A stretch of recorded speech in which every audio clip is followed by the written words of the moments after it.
வந்து நம்ம 5th topic பார்க்கலாம். நேற்று பிரியம்பிள் பார்த்தோம் இல்லையா? ஸோ இன்றைக்கி வந்து 5th டாபிக் பார்க்கலாம். இது என்னென்னா யூனியன் ஸ்டேட் அண்ட் டெரிட்டரி. சரியா? நம்ம இப்போ என்னென்னா இப்போ ஸ்டேட்ஸு டெரிட்டரிஸ் நம்ம லேண்ட் இருக்குது இல்லையா, டெரிட்டரி இருக்குல்ல, இந்தியாவோட பவுண்ட்ரிஸ் அந்த டெரிட்டரிஸ்லாம் இருக்குது இல்லையா, எப்படி ஸ்டேட் வந்து உருவாச்சு, இப்போ என்னென்ன இருக்குது, அதில் என்னென்ன ப்ரொவிஷன்ஸ் இருக்குது, கான்ஸ்டியூஷனில் வந்து ஸ்டேட்ஸ் அண்ட் டெரிட்டரிஸ்க்கு என்ன ப்ரொவிஷன்ஸ் கொடுத்துருக்காங்க, எது எப்படி ஃபார்ம் ஆச்சு, ஸோ அது வந்து நம்ம பார்க்கலாம். சரியா? இப்போ இந்த டெரிட்டரி இதுக்கு வந்து என்ன ஆர்டிக்கல் கான்ஸ்டியூஷனில் கொடுக்குறாங்க அப்படின்னா பார்ட் 1ல் வருது. Part 1 article 1, 2, 3, 4. சரியா? கொஸ்டின்ஸ் கேட்கலாம், இது வந்து எதுக்கு எந்த பார்ட்டில் வரும்னு சொல்லி கேட்பாங்க. ஸோ 1, 2, 3, 4 இந்த பார்ட்ஸில் தான் வருது. அப்போது 1, 2, 3, 4னா என்ன அப்படின்னா 1, 2, 3 or 4 ஆர்டிக்கல் 1, 2, 3, 4ல் 1 வந்து என்னென்னா இந்தியா தட் இஸ் பாரத் அப்படின்னு சொல்கிறாங்க. India that is Bharat union of state அப்படின்னு சொல்லி தான் அந்த ஆர்டிக்கல் 1 வந்து இதாகும், ஸ்டேட்மெண்ட் வரும். சரியா? ஏன் வந்து இந்தியா தட் இஸ் பாரத் அப்படிங்கிறாங்கன்னா இந்தியாவுக்கு வந்து இன்னொரு பேர் இருக்காது, பாரத்னு சொல்லலாம். இந்தியாவும் அது எப்படின்னா கான்ஸ்டியூண்ட் அசம்பிளி வந்து ஃபார்ம் பண்ணியிருந்தாங்க இல்லையா, அப்போ வந்து என்னென்னா யுனானிமஸாக வந்து நேம் ப்ரப்போசல் வரவே இல்லை.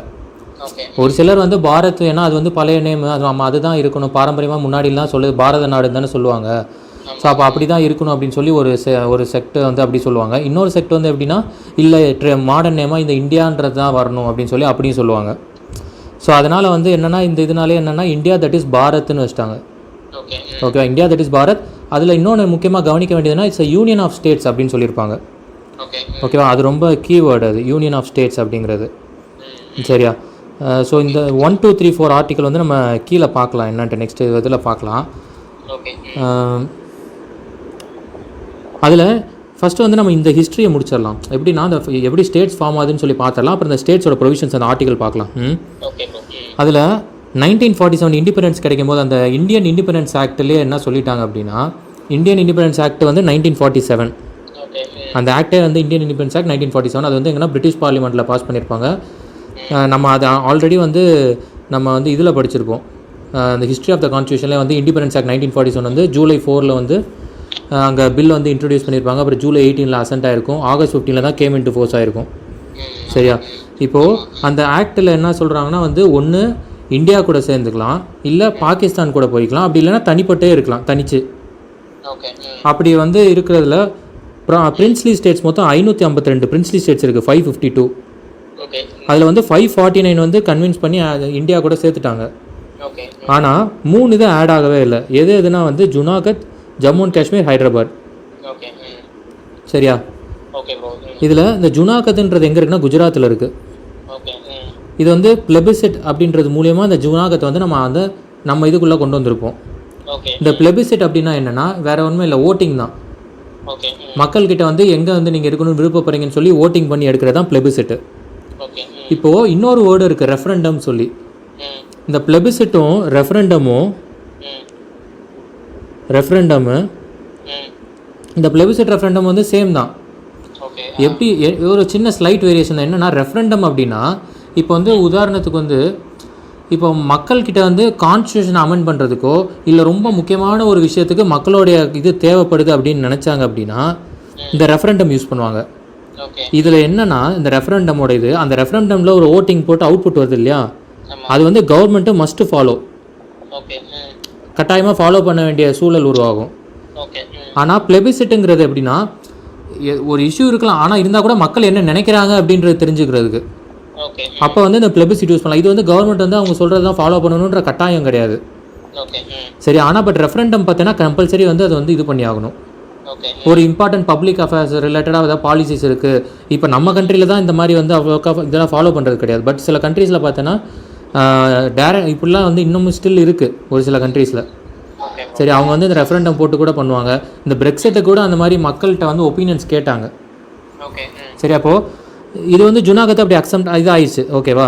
அதே மாதிரி இந்த ஜுனாகத்தோட ஆக்சுவலி ஜுனாகத்தை வந்து அந்த நவாப், அது பிரின்ஸ்லி ஸ்டேட் தானே. அது பிரின்ஸ்லி ஸ்டேட்னா என்ன, தனித்து இருக்கிறது, அவங்களே வந்து ரூலிங் பண்ணிட்டு இருந்தது பிரிட்டிஷ் பீரியடில் கூட. அப்போது அந்த பிரின்ஸ்லி ஸ்டேட்டோட நவாப் யாருன்னா வந்து ஒரு முஸ்லீம். ஆனால் பட் குஜராத்தில் வந்து மெஜாரிட்டி வந்து ஹிந்துஸ் தான். இப்போ அவர் என்ன பண்ணுவாங்கன்னா பாகிஸ்தான் கூட தான் போகணும்னு சொல்லி ரொம்ப இது பண்ணுவாங்க. பட் ஆனால் வந்து அது ஒன்று என்ன அந்த இன்ஸ்ட்ருமெண்ட் ஆஃப் அக்சஷன் சொல்லி ஒரு இது கூட சைன் பண்ணிடுவாங்க பாகிஸ்தான் கூட. பாகிஸ்தான் என்ன பண்ணிடும், கிளைம் பண்ண ஆரம்பிச்சிடும். ஜின்னா வந்து என்னன்னா இது வந்து இப்போ எங்களுக்கு இது அக்சஷன் ஆயிடுச்சு, இது வந்து எங்களுக்கு தான் அப்படின்னு சொல்லி அவரு கூட ப்ரப்போஸ் பண்ண ஆரம்பிச்சிருவாங்க. ஆனால் பட் இந்தியா வந்து ரொம்ப வந்து என்ன சொல்கிறது, ரொம்ப கோவப்படுத்திடும் அது. ஏன்னா பாகிஸ்தான்றது ஸ்ப்ளிட் ஆனதுக்கே காரணம் என்னென்னா முஸ்லீம்ஸ்க்குன்னு தனி கண்ட்ரி வேணும்னு சொல்லி ப்ரப்போஸ் பண்ண தான் ஜின்னாவோடது. பட் ஆனால் இங்கே குஜராத்தில் வந்து என்ன ஹிந்துஸ் இருக்காங்க, பட் ஆனால் அவர் அக்சஷன் பண்ணியிருக்கனால இதை சொல்லி இப்படி அவங்களோட அந்த ஐடியாலஜியை மாற்றி கேட்குறாங்க பார்த்தியா, சூழலுக்கு ஏற்ற மாதிரி அவங்க மாற்றிக்கிறாங்கன்றது தான் இங்கே என்ன இந்தியன்ஸை வந்து ரொம்ப இது கோவப்படுத்திடும் இங்கே. பட் அப்புறம் என்ன ஆயிரும், இந்த இடத்துல வந்து பிளெபிசைட் போட்டு அங்கே 99% வந்து இந்தியா கூட இருக்குன்னு சொல்லி மக்கள் வந்து விருப்பப்படுவாங்க. அதுக்கப்புறம் நம்மக்கிட்ட வந்து ஜாயின் ஆயிரும். ஓகேவா? பட் சில ஸ்காலர்ஸ்லாம் என்ன சொல்கிறாங்கன்னா இது வந்து பை ஃபோர்ஸ்ஃபுல் மீன்ஸாக தான் வந்து இந்தியா இது பண்ணிக்கிட்டாங்க அப்படின்லாம் சொல்கிறாங்க. பட் நம்ம அவ்வளோ டீட்டெயிலாலாம் எதுவும் தேவையில்லை. சரியா? பட் ஜுனாகத் வந்து அக்சென்ட் அது நம்ம வந்து உள்ளே கொண்டு வந்தப்போ த்ரூ பிளபிசிட், அவ்வளோதான். இப்போ ஜம்மு அண்ட் காஷ்மீர் பார்த்தீங்கன்னா த்ரூ இன்ஸ்ட்ருமெண்ட் ஆஃப் அக்சஷன் இது வந்து சைன் பண்ணி அந்த ராஜா ஹரிசிங் இருப்பார், அவர் கூட சைன் பண்ணி அப்படிலாம் வரும். சரியா? இந்த ஜம்மு அண்ட் காஷ்மீர் வந்து ஆர்டிகல் 370 இப்போ அதுவும் இது பண்ணிட்டாங்க, ரிவோக் பண்ணுறாங்க. ஸோ நம்ம வந்து அந்த ஜம்மு அண்ட் காஷ்மீரே தனியாக படிக்கலாம், அப்போ வந்து இந்த டீட்டெயிலாக பார்த்துக்கலாம். சரியா? ஸோ இப்போ ஜம்மு அண்ட் காஷ்மீர் வந்து த்ரூ இன்ஸ்ட்ருமெண்ட் ஆஃப் ஆக்சஷன் மூலிமா நம்ம கொண்டு வந்திருப்போம், அவ்வளோதான். அது மட்டும் ஞாபகம் வச்சுக்கோ. ஹைதராபாத்தும் பார்த்தீங்கன்னா ரொம்ப கிரிட்டிக்கலான பிளேஸ் அது. ஏன்னா அது வந்து சுற்றி எல்லாமே இப்போ நம்ம டெரிட்டரி ஃபுல்லாக வந்துச்சுன்னா அதை நம்ம ப்ரொடெக்ட் பண்ணுறதுங்கிறது ரொம்ப கஷ்டமாயிடும் அது. ஸோ அதனால் வந்து த்ரூ போலீஸ் ஆக்ஷனில் வந்து அந்த ஆப்ரேஷன் பேர் என்னென்னா ஆப்ரேஷன் போலோ. அது மூலிமா வந்து ஹைதராபாத் வந்து நம்ம உள்ளே கொண்டு வந்திருப்பாங்க. இப்போ ஆமாம், த்ரூ போலீஸ் ஆக்ஷன். அந்த ஆப்ரேஷன் பேர் வந்து ஆப்ரேஷன் போலோ. இது வந்து இந்த இதெல்லாம் வந்து யுனைட் பண்ணுறதுக்கு ரொம்ப கீயாக இருந்து முக்கியமாக வந்து யார் பண்ணார்னா பட்டேல், சர்தார் வல்லபாய் பட்டேல் தான் வந்து இது வந்து ரொம்ப இந்த ஸ்டேட்ஸ்லாம் யுனைட் பண்ணி இந்த இதெல்லாம் வந்து பண்ணது வந்து அவர் தான். சரியா? ஸோ இப்போ எங்கே 1947 இப்போ இது பார்த்தாச்சு. சரியா? இப்போது அடுத்து என்ன ஆகுதுன்னா இந்த 1947க்கு அப்புறம் ரீஜியன் வைஸில் அங்கே என்னென்னா இப்போது பிரின்ஸ்லி ஸ்டேட்ஸ் என்ன தான் வந்து சின்ன சின்ன இப்போது தமிழ்நாடு இருக்குது. இப்போ தமிழ்நாட்டில் வந்து உதாரணத்துக்கு ஒரு 5 பிரின்ஸ்லி ஸ்டேட் இருந்துச்சுன்னு வச்சுக்கேன். என்ன தான் வந்து இப்போ மெட்ராஸ் ப்ராவின்ஸ் இருந்துச்சு, இன்னமும் கூட ஒரு சில இடங்களில் வந்து இப்போ தனித்து இருந்தால் கூட இப்போ அங்கே பேசக்கூடிய மக்கள் யாராக இருப்பாங்க, தமிழில் தானே இருப்பாங்க. ஸோ அப்போ தமிழில் இருக்கும் பொழுது அப்போ என்ன ஆகும், இன்னுமே வந்து லிங்குவிஸ்டிக் பேசிஸில் ஸ்ப்ளிட் பண்ணணும் அப்படின்னு சொல்லி ஒரு ப்ரப்போசல் இருந்துகிட்ருக்கும். ப்ராவின்சஸ்லாம் வந்து எப்படின்னா பேஸ் பண்ணி ஃபஸ்ட்டு அவங்க எப்படி ஸ்ப்ளிட்டப் பண்ணியிருப்பாங்கன்னா இண்டிபெண்டன்ஸ் கிடைச்சோன்னே ஏபிசிடின்னு பிரிச்சிருப்பாங்க. இப்போ எப்படி ஸ்டேட்டு யூனியன் டெரிட்டரின்னு இருக்குல்ல, அந்த மாதிரி அப்போ எப்படி பிரிச்சிருப்பாங்கன்னா ஏபிசிடின்னு பிரிச்சிருப்பாங்க. Part A, part B, part C, part டின்ட்டு. சரியா? Part A, part B, part C, part டின்னு பிரிச்சிருப்பாங்க. இதுதான் வந்து 1947 இண்டிபெண்டன்ஸ் கிடைக்கும்போது இப்படி தான் கேட்டகரி இருந்தது. சரியா? இதில் மொத்தம் டோட்டல் வந்து ஒரு 28 இருந்துச்சுன்னு நினைக்கிறேன். சரியா? அது மொத்தமாக சேர்த்தா இப்போ உதாரணத்துக்கு பார்த்தோன்னா முன்னாடியே இருந்தது இல்லையா ப்ராவின்சஸ்ஸு, அதெல்லாம் வந்து ஏல கொண்டு வந்துடுவாங்க. அப்புறம் பிரின்ஸ்லி ஸ்டேட்ஸ்லாம் இருக்குல்ல, அதெல்லாம் பிக்கு வந்துடும். ஸோ சீலிங் கொஞ்சம் இருக்கும், டியில் வந்து அந்தமான நிக்கோபார் இருக்கும். ஸோ இது அவ்வளோ இதாக கேட்க மாட்டாங்க, பட் ஜென்ரிக்காக தெரிஞ்சுக்கோ, சும்மா எப்படி எவால்வ் ஆச்சு, இப்போ எப்படி நம்ம ஸ்டேட் இருக்குன்றது மாதிரி தெரிஞ்சுக்கோ. ஸோ 1947 ஸ்பில்டப் பண்ணி இந்த இதெல்லாம் அட்டாச் பண்ணதுக்கப்புறம் ஏபிசிடின்னு தான் இருக்குது. சரியா?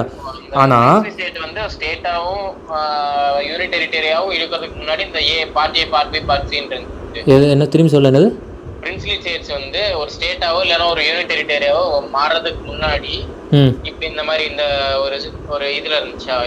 இப்போ வந்து நம்ம கிட்ட என்ன இருக்கு, ஸ்டேட் அண்ட் யூனியன் டெரிட்டரிஸ் தானே இருக்கு. இது 2 கிளாசிஃபிகேஷன் தானே. இது வந்து எங்க இருந்து வருதுன்னா இந்த பார்ட் ஏ பிசிடி இருக்கு இல்லையா, 1947 இண்டிபெண்டன்ஸ்க்கு அது என்ன சொன்னாங்க, ஒன்று பாகிஸ்தான் போகணும்னு சொல்லிட்டாங்க, இல்லைன்னா இந்தியாவில் இருந்துக்கோங்க, இல்லை தனியாக இருந்துக்கோங்க. இப்போ நம்ம என்ன பண்ணுறோம், அந்த 552 பிரின்ஸ்லி ஸ்டேட்ஸையும் சேர்த்தாச்சு. சேர்த்துட்டு அங்கே அப்படியே 552 இருந்துச்சு, அப்படி கிடையாது, அந்த சின்ன சின்னதெல்லாம் அங்கங்கே ஒன்று ஒன்றா சேர்க்குறாங்க மொத்தமாக. ஆனால் 4 கேட்டகரியில் கொண்டு வராங்க, ஏபிசிடின்ட்டு. இப்போது ஆனால் கூட ஸ்டில் வந்து என்ன பண்ணுறாங்க, இப்போ மெட்ராஸ்லேயே இப்போ மெட்ராஸ் ப்ராவின்ஸ் இருக்குது, அந்த ப்ராவின்ஸ் என்ன பண்ணுறாங்க, அதில் வந்து ஒரு 2-3 பிரின்ஸ்லி ஸ்டேட்ஸ், அந்த 2-3 முன்னாடி இருந்த அந்த பிரின்ஸ்லி ஸ்டேட்ஸ் இருந்துச்சுன்னு வச்சுக்கேன். இருந்தால் கூட அந்த ஒரு இது இருக்கும் இல்லையா, தமிழ் லாங்குவேஜில் பேசும்பொழுது சரி எல்லாம் ஒன்றா இருக்கணும்னு சொல்லி ஒரு இது வரும் இல்லையா. ஸோ அதனால் அப்போ என்ன பண்ணுறாங்க, லிங்குவிஸ்டிக் பேசிஸில் வந்து ஸ்ப்ளிட் பண்ணுங்கன்னு சொல்லி ப்ரப்போசல் வருது. அதுவும் சவுத் இண்டியன்ஸ் வந்து கொஞ்சம் ரொம்ப அதிகமாக ப்ரெஷர் பண்ணுறாங்க, நீங்கள் வந்து இதை வந்து லிங்குவிஸ்டிக் பேசிஸில் ஸ்ப்ளிட் பண்ணுங்கள் இந்த கேட்டகரி அப்படின்னு சொல்லி. அதுக்காக போட்ட கமிஷன் தான் என்னென்னா, ஃபஸ்ட்டு போட்ட கமிஷன் வந்து எஸ்கே தார் கமிஷன். 1948 ஜூன் மந்த் போடுவாங்க. அவர் வந்து ரிப்போர்ட் எப்போ கொடுப்பாருன்னா டிசம்பர். ஓகே. அந்த கமிஷனோட ரிப்போர்ட் டிசம்பரில் வரும். அதில் என்ன சொல்லியிருப்பாங்கன்னா லிங்குவிஸ்டிக் பேசிஸில் பிரிக்கக்கூடாது, அட்மினிஸ்ட்ரேட்டிவ் கன்வீனியன்ஸாக தான் இருக்கணும் அப்படின்னு சொல்லி அவங்க ரிப்போர்ட் கொடுத்துருவாங்க. ஓகே. அப்போது என்ன ஆயிரும், திரும்பி வந்து அந்த டிசம்பரில் ரிப்போர்ட் வருமா, பட் ஆனால் அப்போயுமே மக்கள் வந்து அதை ஏற்றுக்க மாட்டாங்க. சரி, அதுக்காக போட்ட கமிட்டி தான் அடுத்து என்ன பண்ணிடுவாங்க, ஜேவிபி கமிட்டி. ஓகே. இது வந்து யாருன்னா காங்கிரஸ்மென், அதாவது ஜவஹர்லால் நேரு, வல்லபாய் பட்டேல், அப்புறம் பட்டாபி சித்தராமையா. ஓகே. இந்த கமிட்டி வந்து டிசம்பரில் செட் பண்ணுவாங்க, ஏப்ரலில் ரிப்போர்ட் வரும். ஓகே. ஓகே. ஸோ இப்போ இந்த கமிட்டி என்ன சொல்லிடுவாங்கன்னா, ஆமாம் அது வந்து அட்மினிஸ்ட்ரேட்டிவ் கன்வீனியன்ஸாக தான் இருக்கணும், லிங்குவிஸ்டிக் பேசிஸில் பிரிக்கக்கூடாது அப்படின்னு சொல்லி இவங்களும் சொல்லிடுவாங்க. ஓகே. ஸோ இதுக்கப்புறம் தான் என்ன ஆயிரும், ரொம்ப வந்து அங்கங்கே வந்து நிறையா என்ன சொல்கிறது, ரொம்ப அஜிடேஷனாக இருக்கும், ப்ளஸ் நிறையா வயலன்ஸ் அதிகமாக இருக்கும், அங்கங்கே நடந்துகிட்டே இருக்கும். சரியா? ஓகே. ஓகே. அப்படி இருந்தது தான் வந்து அதுக்கப்புறம் வந்து 1953 வந்து ஃபசல் அலி கமிஷன் செட்டப் பண்ணுறாங்க. ஓகே. பட் இந்த ஃபசல் அலி கமிஷன் செட்டப் பண்ணுறதுக்கே பார்த்தோன்னா ஒரு ஹிஸ்ட்ரி இருக்குது. என்ன அப்படின்னா, பொட்டி ஸ்ரீராமுலு அப்படிங்கிறவர் வந்து ஆந்திராவில் ஹங்கர் ஸ்ட்ரைக் இருந்து இறந்துருப்பார். ஓகே. சரியா? பொட்டி ஸ்ரீராமுலு. ஓகே. பொட்டி ஸ்ரீராமுலு. சரியா? ஆமாம், இவர் வந்து ஹங்கர் ஸ்ட்ரைக் இருந்து இறந்துருப்பார். ஸோ இப்போ இந்த பொட்டி ஸ்ரீராமுலு வந்து எங்கன்னா ஆந்திராவை இது பண்ணுவார். சரியா? இப்போ மெட்ராஸ் ப்ராவின்ஸுங்கிறது இப்போ இங்கே மெட்ராஸ்னால் அப்போ ஃபஸ்ட்டு 1947 இண்டிபெண்டன்ஸ் கிடைக்கும், நம்ம மெட்ராஸுங்கிறது ஆந்திராவில் சேர்ந்தது தான். அதுக்கப்புறம் தான் ஆந்திரா ஸ்பிளிட் அப் ஆகுது. பட் அந்த டைமில் இவர் வந்து ஆந்திராவை சேர்ந்தவர் தான், ஐ மீன் தெலுங்கு இது பேசுகிறவர். சரியா? இப்போ இவர் என்ன பண்ணுறாரு, ஹங்கர் ஸ்ட்ரைக் இருந்து இறந்துடுறாரு. இது இப்போது இவருக்கே பார்த்தோன்னா ஒரு ஹிஸ்ட்ரி இருக்குது. என்னென்னா 1946 வந்து ஹங்கர் ஸ்ட்ரைக் இருக்கிறாரு. எதுக்காகனா வந்து டெம்பிளில் வந்து என்ட்ரி பண்ணுறதுக்காக. சரியா? இவர் வந்து அப்பயுமே என்ன பண்ணுறாரு, இது பண்ணுறாரு, நிறையா வந்து போராட்டங்கள்லாம் ஈடுபடுறாரு முன்னாடியுமே. அதில் வந்து 1946 டெம்பிள் என்ட்ரிக்காக போராடிருப்பார். அடுத்து 1948-49 தலித்ஸ்க்கு அப்லிஃப்ட்மெண்ட்காக போராடிருப்பார். தலித் அப்லிஃப்ட்மெண்ட்காக. சரி, இதெல்லாம் 48-49 சரியா? இப்போது 46 அவர் இது பண்ணுறாரு, அப்புறம் 48-49 தலித்காக போராடி இருப்பார். இதுக்கப்புறம் தான் அவர் வந்து பின்னாடி வந்து போராட்டம் பண்ணுவார். பட் இவர் தான் ஃபஸ்ட்டு போராடினாரா அப்படின்னா இவர் கிடையாது, இவருக்கு முன்னாடியே ஒருத்தர் வந்து போராடி இருப்பார். அவர் பேர் யாருன்னா சுவாமி சீதாராம் அப்படின்னு சொல்லுவாங்க. இல்லை, இந்த ஸ்டேட் ஸ்பிளிட்டப்காக. ஆமாம், அதாவது ஆந்திரா தனியாக ஸ்டேட் எங்களுக்கு வேணும் அப்படின்னு சொல்லி அவர் இப்போ கேட்பாங்க. தெலுங்கு ஸ்பீக்கிங் பீப்புளுக்காக தனியாக வேணும், அதாவது லிங்குவிஸ்டிக் பேசிஸில் பிரிங்கன்னு சொல்லி. சுவாமி சீதாராம். இவர் வந்து காங்கிரஸ் பர்சன் தான். இவர் எப்போ இது பண்ணுவார்னா 15th August 1951 இவர். ஆமாம், 1941 51 15 August இண்டிபெண்டன்ஸ், அது ஞாபகம் வச்சுக்கோ. 15 August 1951, அந்த 15 திருப்பி போட்டுக்கோ, 51. ஸோ சுவாமி சீதாராம் வந்து ஒரு காங்கிரஸ் தான், ஃபாஸ்டிங்கில் இருப்பார். அப்போது ஆச்சாரிய வினோபாவேங்கிறவர் என்ன பண்ணுவார்னா நேரு வந்து வார்ன் பண்ணுவார், இது ரொம்ப வந்து கிரிட்டிக்கலானது, இது வந்து அசால்ட்டாக எடுத்துக்காதீங்க அப்படின்னு சொல்லி அவர் வார்ன் பண்ணுவார். அப்போ நேரு வார்ன் பண்ணும்போது நேரு என்ன பண்ணுறாரு, ஓகே சரி ஸ்பிளிட் அப் பண்ணுறோம் அப்படின்னு சொல்லிடுவார். சொன்னோடனே சரி இதெல்லாம் வந்து இது பண்ணிடுவாங்க, ஓகேன்னு சொல்லிட்டு இவரும் வந்து காங்கிரஸ் பர்சன் தான். ஸோ அதனால் வந்து இவரும் வித்ட்ரா பண்ணிடுவார். பட் ஆனால் அது வந்து ரியாலிட்டியில் வந்திருக்காது, அவர் கொண்டு வந்திருக்க மாட்டாங்க. பட் ஏன்னா நேருவும் ராஜாஜியும் வந்து இந்த இதுக்கு வந்து அகெயின்ஸ்டாக இருப்பாங்க. ஸோ அதனால் என்ன ஆகுது, 1951 சுவாமி சீதாராம் இருக்கார். அடுத்து 1952 மே மந்த் என்ன பண்ணுறாங்கன்னா நேரு வந்து பார்லிமெண்ட்லேயே சொல்லிடுறாரு இந்த இது வந்து ஃபீஸிபிளே கிடையாது அப்படின்ட்டு. இதுக்கப்புறம் தான் என்ன பண்ணுறாங்க, அக்டோபர் மந்த் எப்போ 1952 மேலே வந்து அங்கே சொல்லிடுறாங்க. ஸோ அக்டோபர் மந்த்லேயே என்ன ஆயிடுது, 1952 அக்டோபரில் பொட்டி ஸ்ரீராமுலு ஃபாஸ்டிங் இருக்காரு. எப்போ 19 அக்டோபர். ஆமாம் 52, அதாவது 51 அவர் சீதாராம் இருக்காரு. அதுக்கப்புறம் என்ன சொல்லிடுறாங்க, கொடுக்குறோன்னு சொல்லிட்டாங்க. இப்போ அவரும் வாபஸ் வாங்கிடுவார். ஆனால் கொடுக்க மாட்டாங்க. 52 அஃபீஷியலாகவே பார்லிமெண்ட்லேயே வந்து நேரு வந்து சொல்லிடுவார் இது வந்து ஃபீஸிபிள் கிடையாதுன்ட்டு. அப்புறம் என்ன ஆயிடுது, அது 52 அக்டோபர்ல இவர் பொட்டி ஸ்ரீராமுலு வந்து அகைன் ஆமாம் ஹங்கர் ஸ்ட்ரைக் இருக்க ஆரம்பிக்கிறார். அவர் வந்து எப்படின்னா 19th October 1952 15th December 1952 வரைக்கும் இருக்கார். இது மொத்தம் 58 டேஸ் வருது சரியா. Okay okay 58 days. 58 days hunger strike இருக்குது. அந்த 15 டிசம்பரில் இறந்துடுறாரு. இது ஆமாம், இது ரொம்ப வந்து பெரிய வயலன்ஸை க்ரியேட் பண்ணிடுது. ஸோ அதனால் என்னென்னா 19th டிசம்பர் அதில் வந்து அக்செப்ட் பண்ணிடுறாங்க. யார்? இந்த நியூ ஸ்டேட்டை ஃபார்ம் பண்ணிடுறோம் அப்படின்னு சொல்லி. டிசம்பரில் 19th டிசம்பரில் நேரு வந்து ஆந்திரான்னு ஒரு தனி ஸ்டேட் வந்து ஃபார்ம் பண்ணிடுறோன்னு சொல்லிடுறாங்க. ஸோ அந்த வயலன்ஸ் எல்லாம் கண்டெயின் பண்ணி இதெல்லாம் சொல்லிடுறாங்க. அதுக்கப்புறம் வந்து எப்போ ஃபார்ம் பண்ணுறாங்கன்னா அக்டோபர் 1 ஆமாம் 1953. ஸோ இப்போ ஃபஸ்ட்டு ஸ்டேட் வந்து லிங்குவிஸ்டிக்கில் எது வந்து ஃபார்ம் பண்ணாங்க அப்படின்னா ஆந்திரா ஸ்டேட்டு. என்னைக்குன்னு கேட்டால் 1 அக்டோபர். கேபிட்டல் ஆனால் அப்போ என்ன இருந்ததுன்னா கர்னூல் இருந்தது. குர்னூல்னு வச்சுக்கோ, KURனு வருது சரியா.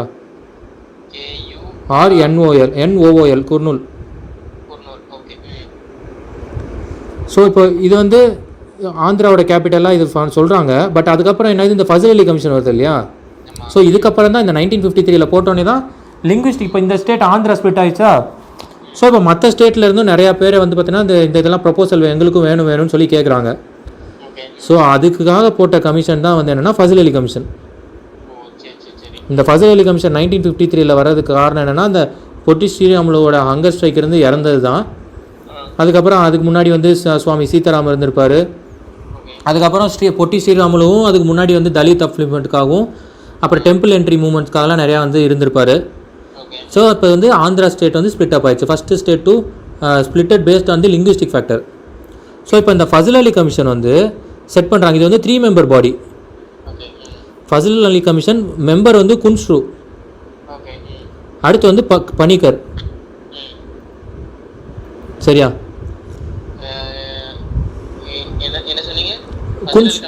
Kunzru KHUNZRU Kunzru, Panicker KM Panicker. ஆமாம். ஸோ இப்போ இவங்க தான் அந்த கமிஷன். இந்த கமிஷன் வந்து என்ன பண்ணுது, ரிப்போர்ட் வந்து 1955 சப்மிட் பண்ணுது. 1955 எப்போ?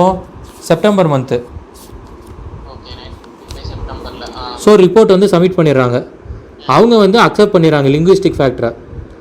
ஆனால் லிங்குவிஸ்டிக் மட்டுமே ஃபேக்டராக இருக்கக்கூடாதுன்றதும் அங்கே அழுத்தமாக சொல்லிடுவாங்க. அப்படி பார்த்தா எவ்வளோ ஸ்டேட் ஸ்பிளிட் அப் பண்ணும். ஸோ அதனால் லிங்குவிஸ்டிக் ஃபேக்டர் இருக்கலாம். அட் த சேம் டைம் வந்து நிறையா கண்டிஷன்ஸ் கொடுக்குறாங்க. ஸோ அதுபடி வந்து நீங்கள் ஸ்பிளிட் அப் பண்ணிக்கோங்க அப்படின்னு சொல்லி. புரியுதா? இப்போது இந்த கமிஷனோட ரிப்போர்ட் படி அந்த பார்ட் ABCDன்னு இருந்தது இல்லையா, அதை சுருக்கி 16 ஸ்டேட் 3 யூனியன் டெரிட்டரியாக கொண்டு வராங்க. இதுதான் அந்த கமிஷனோட ரிப்போர்ட்டு. எப்போ அந்த கமிஷன் வந்து 53 செட்டப் பண்ணுறாங்க. அந்த கமிஷனோட ரிப்போர்ட் வந்து 1955 செப்டம்பரில் வந்து சப்மிட் பண்ணுறாங்க. அந்த ரிப்போர்ட்டில் 16 ஸ்டேட் 3 யூனியன் டெரிட்டரி இருக்கணும்னு சொல்லிடுறாங்க. இந்த ரிப்போர்ட்டை வந்து அனலைஸ் பண்ணிவிட்டு கவர்மெண்ட் வந்து என்ன பண்ணுதுன்னா ஸ்டேட்ஸ் ரீஆர்கனைசேஷன் ஆக்ட் 1956. இதில் அந்த இதே தான் ஸ்டேட்ஸ் ரீஆர்கனைசேஷன் ஆக்டே எப்போன்னு கேட்பாங்க சரியா. அது 1956. அதில் 7th இல்லை 56 அந்த கமிஷனோட ரிப்போர்ட் படி தான் இது வருது. ஸோ ஸ்டேட்ஸ் ரீஆர்கனைசேஷன் ஆக்ட் 1956 அதுபடி அதில் 7th கான்ஸ்டியூஷனல் அமெண்ட்மெண்ட் ஆக்ட் படி 14 ஸ்டேட் 6 யூனியன் டெரிட்டரியாக செட்டப் ஆகுது. ஆமாம் 1956 தான். எப்போனா நவம்பர் 1. என்னது? ஓகே 56 சரியா. ஸோ இப்போது 1956 என்ன ஆயிடுது, இப்போ வந்து நவம்பர் 1 14 ஸ்டேட்டு 6 யூனியன் டெரிட்டரியாக ஃபார்ம் ஆயிடுச்சு.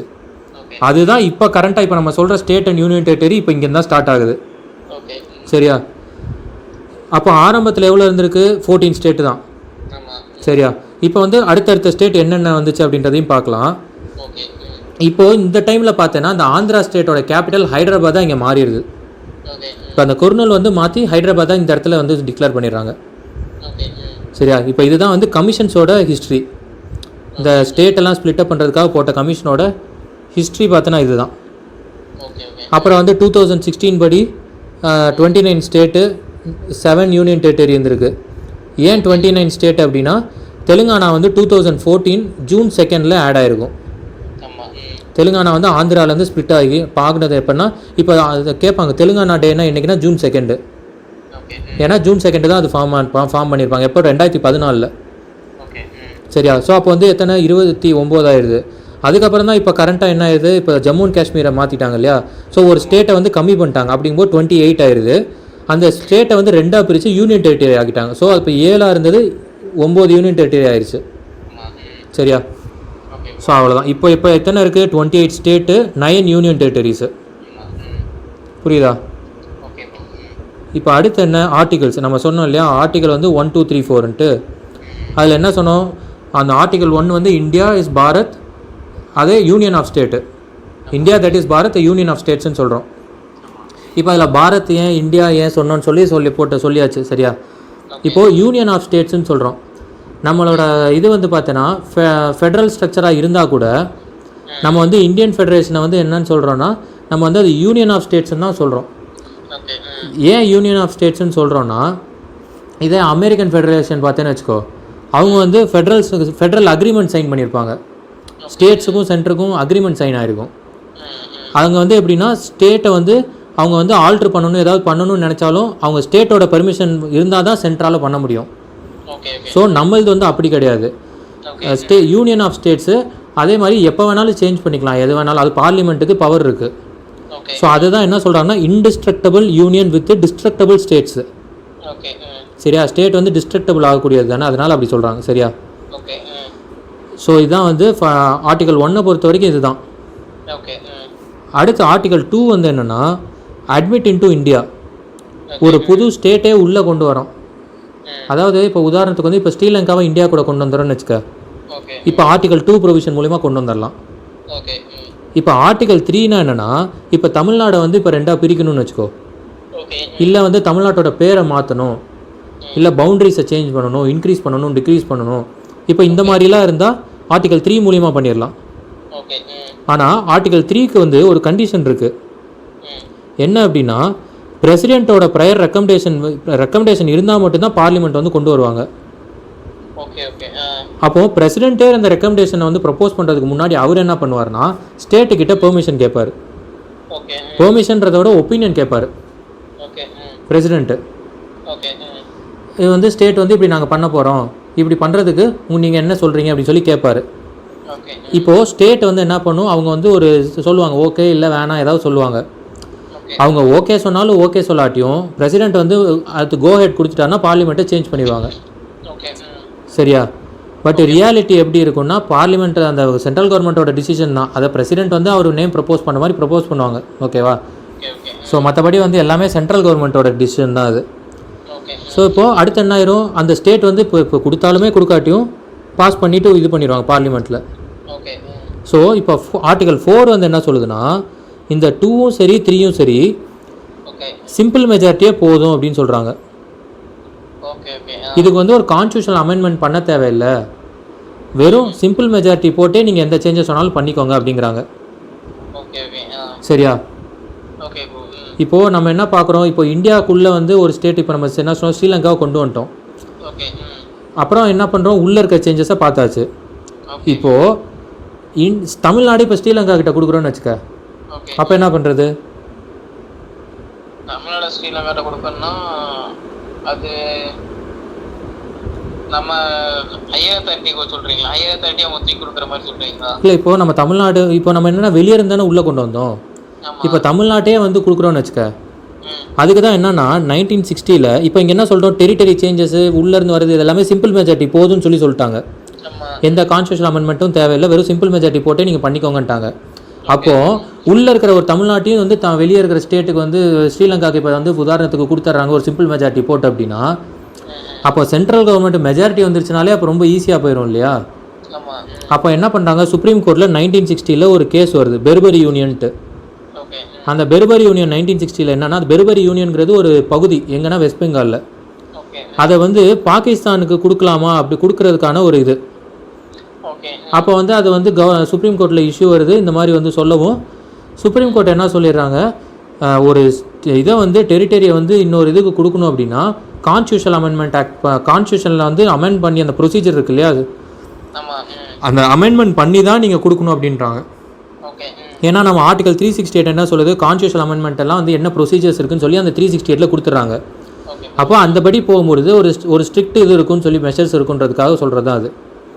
அப்போ உள்ளே இருக்கிற டெரிட்டரியை நீ வெளியே கொடுக்கணும் அப்படின்னா நீ வந்து கான்ஸ்டியூஷன் அமெண்ட்மெண்ட் பண்ணி தான் நீ கொடுக்கணும் அப்படின்னு சொல்லி சுப்ரீம் கோர்ட் ஜட்ஜ்மெண்ட் வருது. எது? பெர்பரி யூனியன் கேஸில்.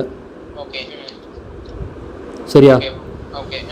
ஸோ அதுபடி என்ன ஆகுது, சரி ஓகே சுப்ரீம் கோர்ட் ஜட்ஜ்மெண்ட் வந்துருச்சு. ஸோ இது ஏன் வந்து கவர்மெண்ட் வந்து ஃபஸ்ட்டு கொடுக்கணும்னு நினைக்கிறாங்கன்னா 1958 இந்தியா பாகிஸ்தான் அக்ரிமெண்ட் பண்ணியிருப்பாங்க, இந்த மாதிரி வந்து இதை வந்து நாங்கள் கொடுக்குறோம் அப்படின்னு சொல்லி. சரியா? இந்தியா பாகிஸ்தான் அக்ரிமெண்ட் 1958 இருக்கும். அதுபடி வந்து கொடுக்கணும்னு நினைக்கும் போது கோர்ட்டில் இந்த இஷ்யூ போது 1960 பெர்பரி யூனியன் கேஸ், அந்த பெர்பரி யூனியன் தான் அதை கொடுக்குறாங்க. அது சரியா? அப்போ என்ன ஆயிடுது, கவர்மெண்ட் சுப்ரீம் கோர்ட் ஜட்ஜ்மெண்ட் என்ன வருது, கான்ஸ்டியூஷன் அமெண்ட்மெண்ட் பண்ணணும் அப்படின்னு சொல்லிடுறாங்க. ஸோ அப்போ கான்ஸ்டியூஷன் அமெண்ட்மெண்ட் பண்ணணுன்னொன்னே அப்படி வந்தது தான் 9th constitutional amendment. So 9th constitutional amendment படி பெர்பரி யூனியன் வந்து கொடுத்துட்றாங்க. எப்போ? 1960. சரியா? அடுத்து 1969 இன்னொரு கேஸ் வருது. அதில் வந்து சுப்ரீம் கோர்ட் என்ன சொல்லிடுறாங்க, இப்போ வந்து ஒரு ஃபுல் பகுதியாக இருந்தால் தான் நீ அமெண்ட்மெண்ட் பண்ணி கொடுக்கணும். இதே வந்து டிஸ்பியூட்ஸ் இருக்குன்னு வச்சுக்க, பார்டர் டிஸ்பியூட்லாம் இருந்தால் நீ கான்ஸ்டியூஷன் அமெண்ட் பண்ண தேவையில்லை, நீ சும்மா டேரெக்டாக மெஜாரிட்டி போட்டே கொடுத்துருங்க அப்படிங்கிறாங்க. இல்லை மெஜாரிட்டி கூட தேவையில்லை, அது வந்து ஒரு எக்ஸிக்யூட்டிவ் ஆக்ஷனே போதும் அப்படிங்கிறாங்க. புரியுதா? இப்போ பார்டர் டிஸ்பியூட் இப்போது தமிழ்நாட்டே கொடுக்கணும்னு வச்சுக்க, அதான் இப்போது தமிழ்நாட்டே கொடுக்கணும்னு வச்சுக்க, அவன் கான்ஸ்டியூஷன் அமெண்ட்மெண்ட் பண்ணி தான் கொடுக்கணும். ஆனால் இப்போ நமக்கு இப்போ ரீசெண்டாக என்ன நினச்சி, சைனாக்கும் நமக்கும் சண்டை நடந்துட்டுருக்கு. ஆல்ரெடி ஒரு சில பவுண்ட்ரி வந்து ப்ராப்பராக 1947 டிக்ளேர் பண்ணலை. ஒரு சிலர் நம்மளும் கிளைம் பண்ணுறோம், அவங்க அப்போசிஷன் இப்போ பாகிஸ்தானாக இருக்கட்டும், இல்லை இந்த சைடு வந்து சைனாவாக இருக்கட்டும், நேபாள் கூட இப்போ ரீசெண்டாக ஒரு சில கிளைம் பண்ணிகிட்ருக்காங்க. ஸோ இப்போ இந்த மாதிரி ப்ராப்பராக டிஃபைன் பண்ணாத பவுண்ட்ரிஸ் டிஸ்பியூட்ஸ் இருந்துகிட்டே இருக்கும் இல்லையா? அந்த மாதிரி டிஸ்பியூட்ஸில் யாரோ ஒருத்தர் வந்து இப்போ என்ன பண்ணாங்க, நீ இதை வச்சுக்க நான் அதை வச்சுக்கிறேன் அப்படிங்கிற மாதிரி ஒரு இது இருக்குன்னு வச்சுக்கோ. அப்படிலாம் வந்தால் நீ வந்து ஒரு கவர்மெண்ட்டோட ஒரு எக்ஸிக்யூட்டிவ் ஆக்ஷனே போதுமானது அப்படிங்கிறாங்க. அது வந்து சுப்ரீம் கோர்ட் வந்து 1969 அதை சொல்லிடுது. புரியுதா? கன்ஃபியூஷனாக இருக்கா? எதில் குழப்பமாக இருக்குது? இப்போ நீங்கள் லாஸ்ட்டாக சொன்ன பாயிண்ட் இப்போ எதுனா, இப்போ எப்படி சொல்கிறது, ஒரு தமிழ்நாடே மொத்தமாக தூக்கி கொடுக்குறோம், அது வேறு. இப்போ பெர்பரி கேஸ் மட்டும் இப்போ தூக்கி அந்த பெர்பரி கேஸ் வச்சு சொல்லும் போது, இப்போ அந்த ஒரு ஏரியா வெஸ்ட் பெங்காலில் ஒரு ஏரியா வந்து அந்த ஈஸ்ட் பாகிஸ்தானுக்கு கொடுத்துட்டோம், அதை தானே அதை சொன்னீங்க? என்னது? ஆமாம், ஈஸ்ட் பாகிஸ்தான். ஆமாம், ஈஸ்ட் பாகிஸ்தான் பங்களாதேஷுக்கு கொடுத்துட்டோம். ஆமாம், ஓகேவா? ஆனால் இப்போ இப்போ நேபாள் இதெல்லாம் வந்து அந்த டைமில் அப்போ அங்கேயும் நம்ம ஒரு பவுண்டரி எதுவும் செட் பண்ணல இல்லையா? எங்கே? இப்போ எப்படின்னா நம்ம பெங்கால் ரீஜியனில் அந்த இல்லை, அங்கே தான் ஈஸ்ட் பாகிஸ்தான் ஆல்ரெடி இருக்குது இல்லையா? ஆனால் அது வந்து நம்ம இந்தியாவுக்குள்ளே தானே இருந்துச்சு அந்த கேஸ் நடக்கும்போது. அது ஆமாம், அதுதான் அதை கொடுக்கறதுக்கு தான் கவர்மெண்ட் வந்து அந்த வந்து அவங்க ஒரு அக்ரிமெண்ட், அதுக்கு தான் 1958 இந்தியா பாகிஸ்தான் ஒரு அக்ரிமெண்ட் போடுறாங்க. அதில் வந்து நான் வந்து இந்த இதை நீ எடுத்துக்க அப்படிங்கிறாங்க. சரியா? அப்போ வந்து அதுக்கு என்ன பண்ணுறாங்க, அப்படியே நீ கொடுக்குறதுக்கு தான் என்ன பண்ணுறது, சுப்ரீம் கோர்ட்டில் அந்த கேஸ் வரவும் யாரோ ஒருத்தர் மனு போட்டிருப்பாங்க. உடனே அந்த டைமில் என்ன ஆயிடுது, அதை இன்வெஸ்டிகேட் பண்ணும்போது சுப்ரீம் கோர்ட் என்ன சொல்லிடுது, நீ வந்து இது மூலிமா, அதாவது கான்ஸ்டியூஷன் அமெண்ட் நீ வந்து அவுட் சைடு கண்ட்ரிக்கு கொடுக்கணும் அப்படின்னா நீ வந்து கான்ஸ்டியூஷன் அமெண்ட் பண்ணி தான் நீ கொடுக்கணும் அப்படிங்கிறாங்க. ஏன் அப்படின்னா அது இப்போ சிம்பிள் மெஜாரிட்டியே போதும் அப்படின்னு நினச்சோன்னு வச்சுக்கேன். அப்படிங்கும்போது இப்போ மெஜாரிட்டி சென்ட்ரல் கவர்மெண்ட் என்ன பண்ணி ஈஸியாக வந்து டக்குன்னு இந்த ஸ்ரீலங்காவுக்கு உடனே டக்குன்னு எடுத்து கொடுத்துருவாங்கல்ல. இல்லை சைனாக்கு வந்து இப்போ ஜம்மு அண்ட் காஷ்மீர் அந்த சைடும் பாகிஸ்தானுக்கு பிரித்து கொடுத்துடலாமே. எதுக்காகனா ஒரு ஸ்ட்ரிக்ட் மெஷர் இருக்கணும், ஏன்னா உள்ளேருந்து வெளியே போகுது, வெளியேருந்து உள்ளே வரல. அதுக்காக சுப்ரீம் கோர்ட் என்ன சொல்லிடுச்சு, இது வந்து கான்ஸ்டியூஷன் அமெண்ட்மெண்ட் பண்ணி தான் நீ ஒரு இதை வந்து நீ உள்ளேருந்து வெளியே கொடுக்கணும் அப்படின்றாங்க. ஸோ அதுக்காக தான் அந்த 9th constitution amendment act government பண்ணி அந்த பெர்பரி யூனியனை அந்த ஈஸ்ட் பாகிஸ்தான்கிட்ட கொடுத்துட்றாங்க. அப்போ ஈஸ்ட் பாகிஸ்தான்னா என்ன, அது தனி கண்ட்ரி இல்லை, அதுவும் பாகிஸ்தானோட தான். சரியா? அப்புறம் என்ன ஆயிடுது, 1969 இன்னொன்று என்ன சொல்லிடுறாங்கன்னா, அது வந்து அப்படி தான், அதே தான், அந்த ஸ்டாண்ட் அவங்க மாற்றலை. ஆனால் இப்போ ஒரு சில பார்டர் டிஸ்பியூட்ஸ் இருக்கும். ஒரு சில பார்டர் டிஸ்பியூட்டில் என்ன பண்ணியிருப்பாங்க, இதை நீ வச்சுக்க அதை நான் வச்சுக்கிறேன் அப்படின்னு சொல்லி பேசிப்பாங்க. அதெல்லாம் ப்ராப்பர் வெல் டிஃபைன்டு பவுண்டரிஸாகவே இருக்காது. ஃபஸ்ட்லேருந்தே ஒரு டிஸ்பியூட் அப்படி இப்படின்னு கிளைம் பண்ணிக்கிட்டே இருப்பாங்க, எந்த அது எந்த இது இப்படி இப்படின்னு மாறி மாறி கிளைம் பண்ணிட்டு இருக்க ரீஜனாக இருக்கும். அப்படிலாம் இருந்தால் என்ன பண்ணிடுறாங்க, த்ரூ வந்து சென்ட்ரல் கவர்மெண்ட்டோட ஒரு எக்ஸிக்யூட்டிவ் ஆக்ஷனாலே வந்து அதை நீங்கள் அப்படி கொடுத்து நீங்கள் சால்வ் பண்ணிக்கலாம் அப்படின்னு சொல்லி 1969 இன்னொரு கேஸில் சொல்லிடுறாங்க. புரியுதா? அந்த பிரச்சனையை சால்வ் பண்ணுறதுக்கு நீங்கள் கொடுக்கணும் கொடுத்துக்கலாம் அப்படிங்கிற மாதிரி. ஆமாம், சென்ட்ரல் கவர்மெண்ட்டே ஒரு எக்ஸிக்யூட்டிவ் ஆக்ஷன் மாதிரி நீங்கள் பண்ணி கொடுத்துருங்க அப்படிங்கிறாங்க. அது வந்து வெறும் அந்த பவுண்டரி டிஸ்பியூட்ஸுக்கு தான். Okay okay. Proper well defined, அதுக்கு தான் தமிழ்நாடு சொன்னேன். இப்போ தமிழ்நாடுங்கிறது ப்ராப்பர் வெல் டிஃபைன்டு ஸ்டேட் அது. இப்போ எந்த கண்ட்ரி கூடயும் நம்ம இப்போ ஸ்ரீலங்கா வந்து கிளைம் பண்ணிட்டு இருக்கல. இப்போ உதாரணத்துக்கு இந்த ஸ்ரீலங்கா கூட இந்த தமிழ்நாடு வந்து இப்போ பிரித்து கொடுக்குறாங்க அப்படின்னா அப்போ வந்து இந்த கான்ஸ்டியூஷன் அமெண்ட்மெண்ட் ஆக்ட் பண்ணி தான் வந்து அவங்க கொடுக்கணும். ஏன்னா அப்படி கான்ஸ்டியூஷன் அமெண்ட்மெண்ட் ஆக்ட் பண்ணுனாலே கான்ஸ்டியூஷன் அமெண்ட்மெண்ட் பண்ணுறதுக்குனே ஒரு சில ப்ரொசீஜர்ஸ் இருக்குது. அப்போ அந்த ப்ரொசீஜர் வந்து அவ்வளோ ஈஸியாக வந்து எதுவுமே பாஸ் பண்ணிட முடியாது. சிம்பிள் மெஜாரிட்டி போட்டு டக்குன்னு பண்ணிட முடியாது. அதுக்குன்னு ப்ரொவிஷன்ஸ் இருக்குது. அந்த மெஜாரிட்டி அதெல்லாம் பண்ணி ஸ்பெஷல் மெஜாரிட்டி அந்த மாதிரி நிறையா க்ரைட்டீரியாஸ் இருக்குது. அதெல்லாம் பாஸ் பண்ணி வரும்போது நிறையா ஸ்ட்ரிஞ்சன்ட் மெஷரில் தான் வரும். ஏன்னா ராஜ்யசபாவில் தமிழ்நாடு ரெப்ரசென்ட் பண்ணி மெம்பர்ஸ் இருக்காங்க இல்லையா, நிறையா ஸ்டேட்ஸை ரெப்ரசென்ட் பண்ணி. ராஜ்யசபானாலே என்ன ஸ்டேட்டோட ரெப்ரசன்டேஷன், எல்டர்ஸ், ஹவுஸ் ஆஃப் எல்டர்ஸ்ன்னு சொல்கிறது, டைரக்ட் ரெப்ரசன்டேஷன். ஆனால் இங்கே வந்து எப்படின்னா இது அதாவது இன்டைரக்ட் ரெப்ரசன்டேஷன் டெக்னிக்கலாக பார்த்தா. பட் இங்கே வந்து பார்த்தீங்கன்னா டைரக்ட் ரெப்ரசன்டேஷன் எப்படின்னா பப்ளிக் வந்து எலெக்ட் பண்ணி லோக்சபாவுக்கு போகிறது. இங்கே வந்து பப்ளிக் எலெக்ட் பண்ண மாட்டாங்க. சரியா? அப்போ இருந்தாலும் எதுக்குன்னா ஸ்டேட்டோட ப்ரொபோஷன் இருக்கிறது தான் ராஜ்யசபா. சரியா? ஸோ அப்போ அந்த மெஷர்ஸ்லாம் இருந்து, ஏன்னா எல்லா ஹவுஸ்லையும் பாஸ் பண்ணி தானே கொண்டு வரணும். அப்போது அப்போ ஸ்ட்ரிக்ட் ஆக்ஷன் இருக்குன்றதுக்காக தான் இந்த ஸ்ட்ரிஞ்சன்ட் மெஷர் சொல்கிறாங்க. ஆனால் பவுண்டரி டிஸ்பியூட் இருக்குன்னு வச்சுக்கேன், அதுலேயுமே இப்படி நம்ம பேசிகிட்டு இருந்தோம் அப்படின்னா நம்மளால் அது ஃபார்வர்ட் பண்ண முடியாது. அதுக்காக தான் அந்த பவுண்டரி சில டிஸ்பியூட்ஸில் வந்து நீங்கள் இந்த மாதிரி எடுத்துக்கோங்க அப்படிங்கிறாங்க. வெறும் எக்ஸிக்யூட்டிவ் ஆக்ஷன் மட்டும் போட்டு நீங்கள் பண்ணிக்கோங்க அப்படிங்கிறாங்க. Okay bro. இப்போ அது எப்படின்னா இப்போ நம்ம இப்போ ரீசெண்டாக எக்ஸாம்பிளுக்கு எடுத்துகிட்டு இப்போ சென்ட்ரல் கவர்மெண்ட் எடுத்துக்கலாம். சென்ட்ரல் கவர்மெண்ட் ஓரளவு மெஜாரிட்டி ஃபுல்லாகவே அவங்க இருக்காங்க. சரி. ஆனால் இப்போ அவனுங்க எப்படி சொல்கிறது, இப்போ அவனுங்கள இது பண்ணும்போது ஒரு சர்டைன் பீப்புள்ஸ் வந்து இப்போ எந்த ஏரியானா இப்போ காஷ்மீர் இதில் இருக்காங்கன்னு வச்சுக்கோங்களேன். சரி. அவங்க நினச்சாலும் தூக்கி கொடுக்கணும், கொடுத்துருக்கலாம். எது அப்படி பண்ணிட முடியாது. ஏன்னா ராஜ்யசபாலையும் பாஸ் ஆகணும் இல்லையா, பிரசிடென்ட்டுக்கிட்டே அப்ரூவ் ஆகணும் இல்லையா. ஸோ பிரசிடென்ட் வந்து ஒன்றும் இல்லை, இங்கே இருந்து அப்ரூவ் ஆச்சுனாலே அங்கே அப்ரூவ் பண்ணிடுவாங்க. பட் ராஜ்யசபாலையும் உனக்கு செக் இருக்குல்ல, லோக்சபாவில் மெஜாரிட்டி இருக்கலாம். அதுக்காக வந்து 100% சீட்டு இல்லைல்ல அவங்ககிட்ட. நார்மல் சிம்பிள் மெஜாரிட்டியை விட அவங்கள்ட்ட அதிகமாக தான் இருக்குது, அதில் எந்த மாற்று கருத்து இல்லை. ஆனால் பட் அதை வச்சு மட்டுமே வந்து இப்போ அப்படியே கம்ப்ளீட்டாக வெளியே பண்ணிட முடியுமா அப்படின்னா முடியாது. அதே மாதிரி நீ நினச்சி பாரு, உள்ளே இருக்கிற இதை எதுக்கு வெளியே கொடுக்கணும் ஃபர்ஸ்ட் ஆஃப் ஆல். அப்படிலாம் நடக்காது. இதெல்லாம் சும்மா அந்த இப்படிலாம் நடந்தால் ஒரு செக் வைக்கிறதுக்காக கொண்டு வரது தான். ஆமாம், அது எல்லாமே இந்த அக்ரிமெண்ட் போட்டு பண்ணுறது தான். அது நம்ம வந்து கச்சத்தீவுலாம் ஸ்பெசிஃபிக்காக தமிழ்நாடு இஷ்யூஸு, அதெல்லாம் நம்ம வந்து அந்த தமிழ்நாடு ரிலேட்டடாக படிக்கும்போது நம்ம டீட்டெயிலாக அந்த இஷ்யூலாம் அதெல்லாம் தனியாகவே படிக்கணும் அதெல்லாம். ஏன்னா இன்டர்வியூஸில் வந்து இப்போ நம்ம நிறையா கொஸ்டின்ஸ் கேட்பாங்க. இல்லை ஐ மீன் தமிழ்நாடு இஷ்யூனா நம்ம தமிழ்நாட்டில் இருக்கனால நான் அப்படி சொல்கிறேன். அது இந்தியாவில் இருக்கக்கூடிய ஒரு பகுதியாக தானே இருந்திருக்கு முன்னாடி. அதெல்லாம் வந்து தமிழ்நாடு இஷ்யூஸ். ஏன்னா நீ தமிழ்நாட்டிலேருந்து வரனால இன்டர்வியூஸில் நிறையா கொஸ்டின்ஸ் பேஸ்ட் ஆன் தமிழ்நாடு இருக்கும். இப்போ வந்து கர்நாடகா இதுக்கு நடுவில் அந்த தண்ணி பிரச்சனை இருக்கு இல்லையா. ஸோ நீ தமிழ்நாட்டிலேருந்து வரனால உனக்கு கொஸ்டின்ஸ் மெஜாரிட்டியாக அப்படி இருக்கும். இப்போ யூபிஎஸ்சி எழுதுனாலோ டிஎன்பிசிலையுமே அதை பற்றி கேட்கலாம், உங்களோட ஒப்பீனியன் எப்படி இருக்குன்னு அவங்க கேட்பாங்க. ஸோ அதனால் வந்து அதெல்லாம் வந்து நம்ம தனித்து பார்க்கலாம். இப்போ இது வந்து நீ பேசிக்காக மீனிங் புரிஞ்சு ரொம்ப ஒன்றுக்கும் நீ எடுத்தோன்னு வச்சுக்கேன், உனக்கு வந்து கன்ஃபியூஷனாக இருக்கும். அதே மாதிரி இப்போ ஒரு சில பவுண்டரிஸ் பார்த்தீங்கன்னா எல்லா பவுண்டரிஸும் ஒரே மாதிரி டிஸ்பியூட்டாக இருக்காது. வேறு ஒரு இதுலேயும் வேறு இதில் இருக்கும். சரியா? ஸோ அதனால் இது மீனிங் புரிஞ்சுக்கோ. மற்றபடி இதுக்கு அப்ளை ஆகுமா இதுக்கு அப்ளை ஆகுமா அப்படின்றத இப்போ எடுத்துக்காது. இது நீ பின்னாடி இது நல்லா படி, ஃபஸ்ட்டு படித்ததுக்கப்புறம் நீ திரும்பி அந்த இதை நீ இது பண்ணு. சரியா? இப்போ வந்து பேசிக் கான்செப்ட் மட்டும் புரிஞ்சுக்க. புரியுதா? ஸோ வெளியே இருந்து உள்ளே கொண்டு வந்தால் என்ன பண்ணணும், உள்ளே சேஞ்சஸ் பண்ணால் என்ன பண்ணணும், இப்போ உள்ளே இருக்கிறத வெளியே யாருக்காவது கொடுக்கணுன்னா என்ன பண்ணணும், அதெல்லாம் தான் இப்போ நம்ம பார்த்துருக்கோம். சரியா? இது புரியுதா? இதில் எதுவும் டவுட் இருக்கா? ஸோ அடுத்து வந்து இப்போ வந்து என்ன பண்ணிட்டோம், ஸ்டேட்ஸ் ரீஆர்கனைசேஷன் ஆக்ட் படி நம்ம என்ன பண்ணிட்டோம், ஃபஸ்ட்டு வந்து 14 ஸ்டேட் 6 யூனியன் டெரிட்டரிஸ் இருக்குதுன்னு சொல்லி பார்த்தாச்சு. அப்புறம் இப்போ 15th ஸ்டேட் எது ஃபார்ம் ஆகுதுன்னா பாம்பே. அந்த பாம்பே ப்ராவின்ஸ்லேருந்து எங்கன்னா மகாராஷ்டிரா அதாவது மராட்டி, மகாராஷ்டிராவோட மதர் டங் என்ன அவங்க பேசுகிறது மராட்டி. குஜராத் வந்து குஜராத்தி.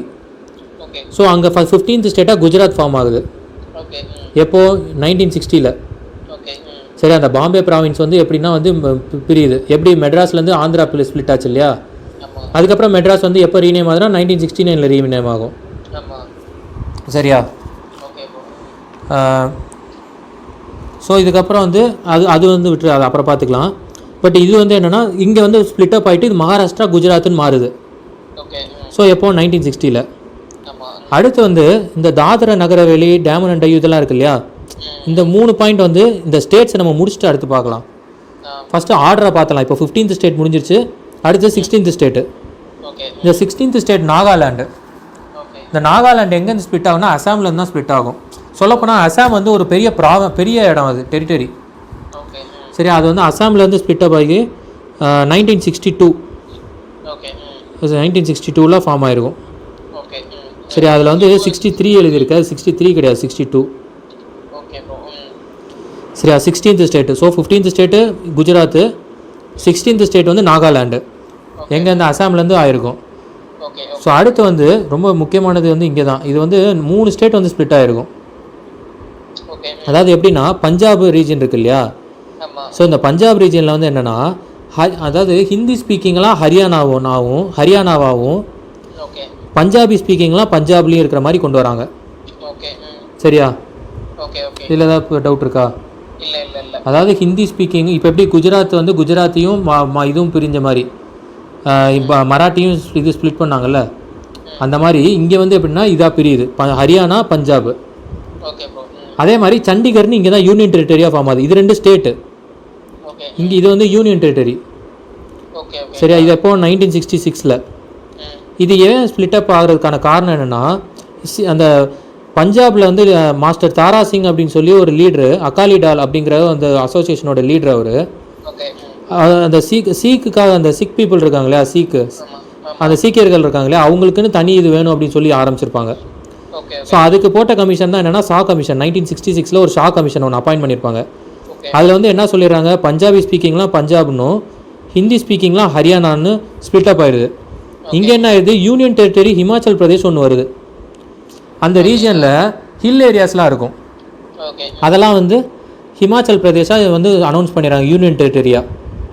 ஸோ இதுதான் வந்து இந்த 17th ஸ்டேட்டுன்னு என்னன்னு கேட்டால் ஹரியானா.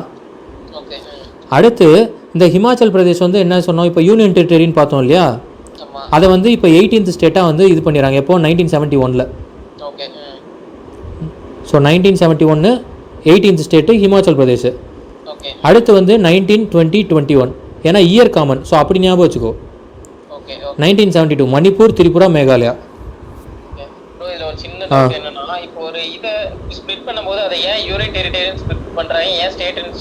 Based on population. இப்போது பாண்டிச்சேரி வந்து ஒரு சின்ன டெரிட்டரி அது, ஆனால் அதுக்கு போய் இப்போ ஒரு ஸ்டேட் ரெகக்னிஷன் கொடுத்தோன்னா அதை பண்ண முடியாது இல்லையா. ஸ்டேட்டுக்கு தனி ப்ரொவிஷனு, இதுக்கு தனி ப்ரொவிஷன்ஸு. அதே மாதிரி டெரிட்டரி ரொம்ப பெருசு, அதாவது கொஞ்சம் பெருசுன்னு வச்சுக்கோ, அதுக்கு தான் வந்து அசம்பிளி கொடுத்துட்றாங்க. இதே வந்து ரொம்ப சின்ன டெரிட்டரியாக இருந்தால் அட்மினிஸ்ட்ரேட்டர்ஸ் வச்சு ரன் பண்ணுவாங்க. அங்கே அதாவது கவர்னர்ஸ்லாம் இருக்க மாட்டாங்க. டேரெக்டாக ஐஏஎஸ் ஆஃபீஸர், ஐபிஎஸ் ஆஃபீஸர் தான் அந்த டெரிட்டரியோட ஹெட்டாக இருப்பாங்க. அதுக்கு உதாரணம் தான் லக்ஷதீப். அங்கெல்லாம் வந்து ஐஏஎஸ் ஆஃபீஸர் தான் வந்து அங்கே ஹெட்டாக இருப்பார், ஐபிஎஸ் ஆஃபீஸர் தான் வந்து அங்கே இது போலீஸ் இதை வந்து எடுத்துப்பாங்க. பேஸ்ட் ஆன் பாப்புலேஷன் தான். அப்புறம் அட்மினிஸ்ட்ரேட்டிவ் கன்வீனியன்ஸு. இப்போ மெயினாக ரொம்ப கிரிட்டிக்கலான இஷ்யூவில் இடத்துல போயிட்டு நம்ம ஸ்டேட்டை வைக்க முடியாது. ஏன்னா ஸ்டேட்டுன்னா எது கொடுக்குறாங்கன்னா அது வந்து இடம் பெருசாக இருக்குது, அதே மாதிரி தனித்து அவங்களே அவங்கள பார்த்துப்பாங்கங்கிறதுக்கு தான். ஆனால் ஏன் டெரிட்டரினா டைரக்ட் யூனியனோட இது இருக்கும், கண்ட்ரோல் இருக்கும் அவங்க மேலே. லக்ஷதீப்லாம் வந்து ரொம்ப குரூஷியலான பிளேஸ், அது சின்ன இடம் ஒன்று இருந்தால் கூட அது குரூஷியலான பிளேஸு. சரி, அப்போ யூனியன் டைரக்டராக கண்ட்ரோல் இருக்கும் பொழுது ஆர்மி, நேவி இவங்கெல்லாம் அப்படி இருப்பாங்க. ஏதோ ஒரு ஃபோர்ஸ்னால் உடனே பண்ணிடலாம், அந்த டிசிஷன் மேக்கிங் ஃபாஸ்ட்டாக இருக்கும். அவங்களாம் டைரக்ட்லி வந்து ரிப்போர்ட்டிங் டு சென்ட்ரலாக இருக்கும் அந்த ஐஏஎஸ் ஆஃபீஸர்ஸு. சரியா. ஸோ இப்போ அடுத்து வந்து என்ன, 72 முடிஞ்சிருச்சா. அடுத்து வந்து சிக்கிம். இந்த சிக்கிம் வந்து எப்படி, சிக்கிம் வந்து வெளியே இருந்த தனி இது தான் அது. அவங்க வந்து என்னன்னா அப்போ வந்து சோகியல் அப்படின்றவங்க தான் வந்து ரூல் பண்ணிட்டு இருப்பாங்க. அந்த சோகியல் வந்து என்ன பண்ணுறாங்கன்னா என்ன சொல்கிறது, இப்போ 1975லேயே இங்கே வந்து 1974, அதாவது 1974 35th அமெண்ட்மெண்ட்டு. சரியா, அந்த அமெண்ட்மெண்ட்டில் என்ன சொல்லிடுறாங்க, article 2A 10th schedule. So இப்போ வந்து அந்த இது சொன்னோம் இல்லையா, 1974 35th அமெண்ட்மெண்ட்டில் என்ன சொல்லிடுறாங்க, அந்த 10th ஸ்கெடியூல் அண்ட் 2Aன்னு கிரியேட் பண்ணிடுறாங்க. அதில் வந்து ப்ரொவிஷன்ஸ் கொடுத்துறாங்க, அவங்கள பாதுகாக்கிறதும் இதெல்லாம் வந்து நாங்கள் பண்ணிக்கிறோம் அப்படின்னு சொல்லிடுறாங்க. பட் மக்களுக்கு வந்து அங்கே இருக்கவங்களுக்கு என்னென்னா, முன்னாடி இருந்த எப்போனா சிக்கிம் வந்து மேலே நமக்கு வந்து ரொம்ப குரூஷியலான பிளேஸ் தான். அதனால் முன்னாடி இருந்தே எப்படின்னா நம்ம இண்டிபெண்டன்ஸ் கிடைச்சதுக்கு அப்புறத்துலேருந்தே வந்து பார்த்தீங்கன்னா கொஞ்சம் அவங்களுக்கு வந்து ஹெல்ப் பண்ணிக்கிட்டே இருப்போம். ப்ரொடெக்ஷன்லேருந்து எல்லாமே பண்ணிகிட்டு இருப்போம். பட் மக்களுக்கு வந்து என்னென்னா இந்தியா கூட சேர்ந்துடணுன்ற மாதிரி அவங்களுக்கு ஒரு இது இருக்கும். ஸோ அதுக்கப்புறம் அதனால தான் என்ன ஆயிடுது 1974 அந்த வந்து அபாலிஷ் பண்ணிவிட்டு பீப்புள் வந்து ரெஃபரண்டம் போட்டுருவாங்க. மக்கள் வந்து நாங்கள் இந்தியா கூட இருந்துக்கிறோன்ட்டு. அப்படி வந்து தான், ஏன்னா அது வரைக்குமே நம்ம வந்து பார்த்தீங்கன்னா ஹெல்ப் பண்ணிகிட்டு இருப்போம். அந்த அவங்கள ஃபோர்ஸை வந்து ப்ரொடெக்ட் பண்ணுறதுக்கு, அவங்க அந்த டெரிட்டரி அவங்களுக்கு வந்து ப்ரொடெக்ட் பண்ணுறதுக்காகவும் சில ஃபெசிலிட்டிஸ், கம்யூனிகேஷன் ஃபெசிலிட்டிஸ்லேருந்து எல்லாமே நம்ம பண்ணி கொடுத்துட்ருப்போம். ஸோ அதனால் மக்கள் வந்து இந்தியா கூட சேர்ந்தணும்னு விருப்பப்படுவாங்க. அந்த ரெஃபரண்டம் போட்டு 1974 35th amendment 10th schedule create பண்ணி அதில் வந்து பார்த்தீங்கன்னா 10th ஸ்கெடியூல் ஆர்டிகல் 2A கொண்டு வந்துடுறாங்க. ஆனால் அது வந்து பார்த்தோன்னா ரொம்ப வந்து ஒர்க்காக இருக்காது. ஸோ 1975 என்ன பண்ணிடுறாங்க, அது ஃபுல் ஃப்ளெஜ்டு 36th அமெண்ட்மெண்ட்டில் சிக்கிம்னு ஒரு ஸ்டேட்டே கிரியேட் பண்ணிடுறாங்க தனித்து. அந்த ப்ரொவிஷனை வந்து அபாலிஷ் பண்ணிடுறாங்க. அந்த 2A இருக்கு இல்லையா, ஆர்டிகல் 2A, அது வந்து இன்வாலிட் ஆயிடுது. அதுக்கப்புறம் என்ன பண்ணிடுறாங்க, அது அந்த இப்போ சிக்கிம்க்குன்னு ஒரு தனி ப்ரொவிஷன் இருக்குது. ஆனால் எதுலனா ஆர்டிகல் 371F. இது வந்து நம்ம பின்னாடி பார்க்கலாம் அந்த ப்ரொவிஷன்ஸு, சரியா? பட் ஆர்டிகல் 371F வந்து சிக்கிம்க்கான தனிப்பட்ட ஒரு சில ப்ரொவிஷன்ஸு. சூர்யா, அப்போ 22nd ஸ்டேட் எதுன்னு கேட்டால் சிக்கிம் எப்போ ஃபார்ம் ஆச்சுன்னு கேட்டால் 36th அமெண்ட்மெண்ட்டில் 1975. சரியா? ஆமாம், அஸ் அ ஸ்டேட்டாக ஃபுல் ஃப்ளெஜ்டு இப்போ நம்ம எப்படி இருக்கோம் அதே மாதிரி அஸ் அ ஃபுல் ஃப்ளெஜ்டு ஸ்டேட்டாக 36th அமெண்ட்மெண்ட்டில் 1975 கொண்டு வந்துடுறாங்க. ஏன்னா அதுக்கு ஆர்டிகல் 2 இப்போ எப்படி வந்து ஜம்மு அண்ட் காஷ்மீர் இருக்குது ஆர்டிகல் 317 சொல்லி, அது மாதிரி ஆர்டிகல் 2A கிரியேட் பண்ணியிருக்காங்க. அதெல்லாம் இது பண்ணிவிட்டு கேன்சல் பண்ணிவிட்டு சிக்கிம் வந்து அதுவும் வந்து ப்ராப்பர் இந்தியன் ஸ்டேட், மற்ற ஸ்டேட் மாதிரி அதுவும் ஒரு இதுதான் அப்படின்னு சொல்லிடுறாங்க. சரியா? இப்போ 22nd என்னன்னு கேட்டால் சிக்கிம். அடுத்து 1987 அது, இதில் கொஞ்சம் கிளாரிட்டி இல்லை அதில். சரியா? 1987 மிசோரம், அருணாச்சல் பிரதேஷ், கோவா 3 ஃபார்ம் ஆயிடுது. இப்போது கோவா வரைக்கும் பார்த்தோம் இல்லையா, இப்போ நல்ல ஞாபகம். இப்போ நம்ம இந்த 29 வரைக்கும் முடிச்சிடலாம். முடிச்சுட்டு இந்த டெரிட்டரியை திரும்பி பார்ப்போம், இந்த கோவா எப்படி வந்துச்சுன்னு. சரியா? ஸோ கோவா வந்து 1987 தான் ஃபார்ம் ஆகுது. அடுத்து வந்து பார்த்தீங்கன்னா இது சத்தீஸ்கர், உத்தரகாண்ட், ஜார்க்கண்ட் எப்போ இயர் 2000 26, 27, 28. ஸோ நீ தனித்தனியாக படித்தனா கொஞ்சம் கஷ்டமாக இருக்கும். இயரை வச்சு படிச்சுக்கணும். 3 வந்து சேர்த்துக்கணும். இப்போ மிசோரம், அருணாச்சல் பிரதேஷ், கோவா மேக்னு வச்சுக்க. இது வந்து சியூஜேன்னு வச்சுக்க. சரியா? இந்த மாதிரி அந்த கோட் வேர்டை மட்டும் நீ ஞாபகம் வச்சுக்கணும். இந்த இயரை ஆனால் ஞாபகம் வச்சுக்கணும். சரியா? இயரை வச்சு நீ பிரிச்சுக்கணும். அடுத்து வந்து 2014 ஜூன் 2 தெலுங்கானா வந்து எங்கேருந்து ஸ்பிட் ஆகுது, ஆந்திராவிலேருந்து. ஸோ 29th ஸ்டேட் இது தான். சரியா? இப்போ கரண்ட்டாக என்ன இருக்குன்றதை நம்ம லாஸ்ட்டாக பார்க்கலாம். இப்போ இது வந்து எப்போனா 2000 இந்த ஜம்மு அண்ட் காஷ்மீர் ஸ்பிட் பாருங்க 2019 முன்னாடி வச்சுக்கோ. இப்போது இந்த டெரிட்டரிஸ்னு ஒன்று முன்னாடி இந்த யூனியன் டெரிட்டரிஸ் பார்த்தோம் இல்லையா, அதில் நீ முக்கியமாக ஞாபகம் வச்சுக்க வேண்டியது என்னென்னா 3 பாயிண்ட் தான். ஒன்று வந்து என்னென்னா தாதர் அண்ட் நகர் ஹவேலி, கோவா வந்து டாமன் அண்ட் டையூ, புதுச்சேரி. இயர் வந்து 61, 62, 62. இதுக்கு வந்து 10th, 12th, 14th அமெண்ட்மெண்ட்டு. இந்த 3 மட்டும் அப்படியே ஞாபகம் வச்சுக்க. இப்போது புதுச்சேரி என்ன, இந்த கோவா வந்து இங்கே பார்க்குறோம் பார்த்தியா 1962 இது வந்து என்ன ஆகுதுன்னா ஒரு டெரிட்டரியாக தான் ஆட் ஆகுது.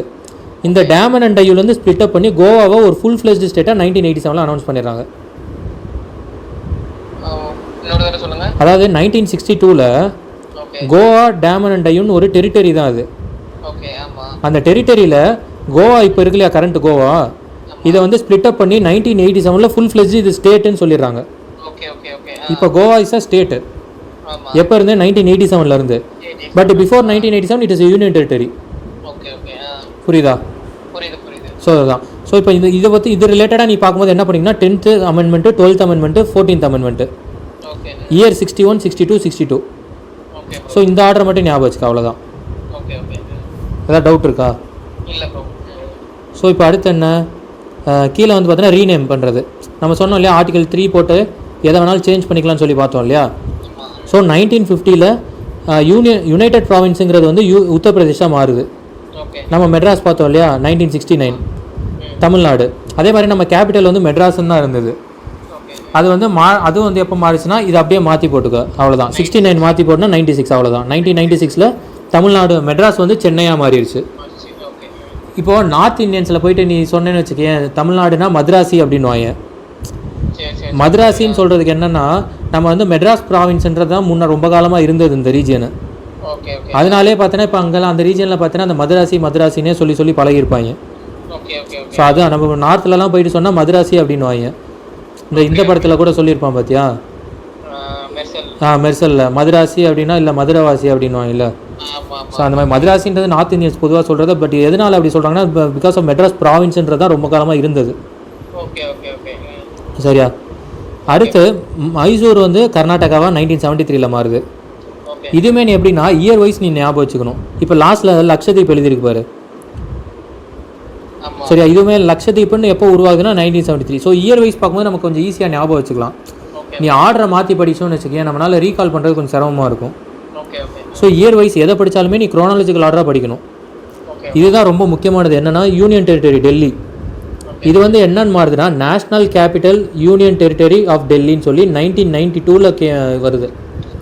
இதுக்கான கான்ஸ்டியூஷனல் அமெண்ட்மெண்ட் ஆக்ட் என்னென்னா 69th அமெண்ட்மெண்ட் 1991.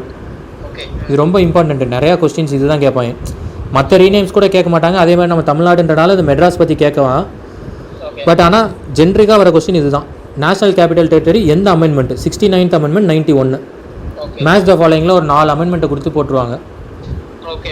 அடுத்து வந்து உத்தராஞ்சல் வந்து உத்தரகாண்டாக மாறுது. எப்போ? 2006. ஸோ 2006 2 இருக்குது. ஒன்று உத்தரகாண்டு, இன்னொன்று வந்து புதுச்சேரி. அடுத்து வந்து ஒரிசா வந்து ஒடிசா அப்படின்னு இருக்கு 2011. புரியுதா?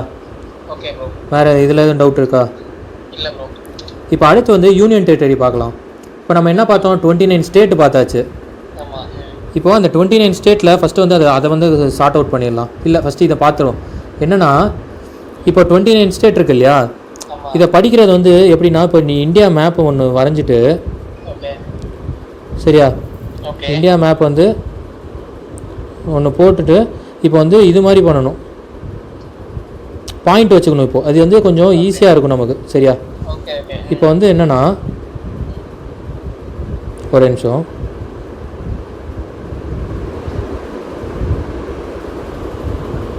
இப்போ வந்து இங்கே அந்தமான் நிக்கோபார் இருக்கு இல்லையா, அது மேலே டெல்லி, இங்கே பக்கம் லக்ஷதீப்பு. இது மூணையும் வந்து ட்ரையாங்கிள் ஷேப்பில் கனெக்ட் பண்ணிடணும்.